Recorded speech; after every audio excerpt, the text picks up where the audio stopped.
Who is most at risk of severe illness from COVID-19? People aged 60 years and over, and those with underlying medical problems like high blood pressure, heart and lung problems, diabetes, obesity, or cancer are at higher risk of developing serious illness. However, anyone can get sick with COVID-19 and become seriously ill or die at any age.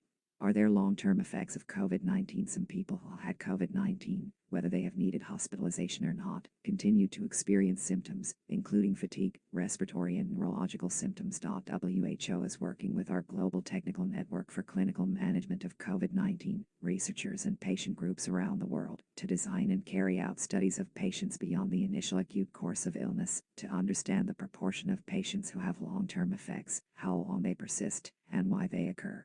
These studies will be used to develop further guidance for patient care.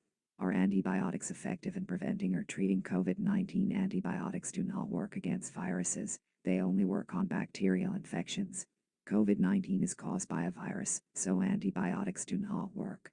Antibiotics should not be used as a means of prevention or treatment of COVID-19. In hospitals, physicians will sometimes use antibiotics to prevent or treat secondary bacterial infections, which can be a complication of COVID-19 in severely ill patients. They should only be used as directed by a physician to treat a bacterial infection. How long does it take to develop symptoms? The time from exposure to COVID-19 to the moment when symptoms begin is, on average, 5 to 6 days, and can range from 1 to 14 days.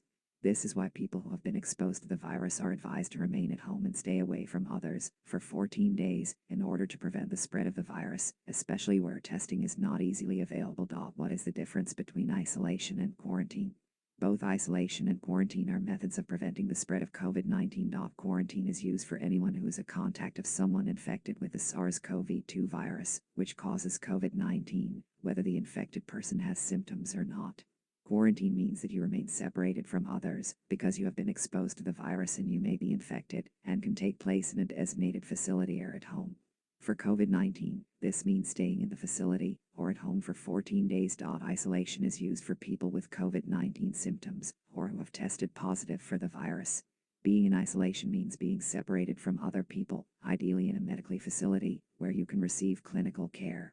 If isolation in a medical facility is not possible and you are not in a high-risk group of developing severe disease, isolation can take place at home. If you have symptoms, you should remain in isolation for at least 10 days plus an additional 3 days without symptoms. If you are infected and do not develop symptoms, you should remain in isolation for 10 days from the time you test positive.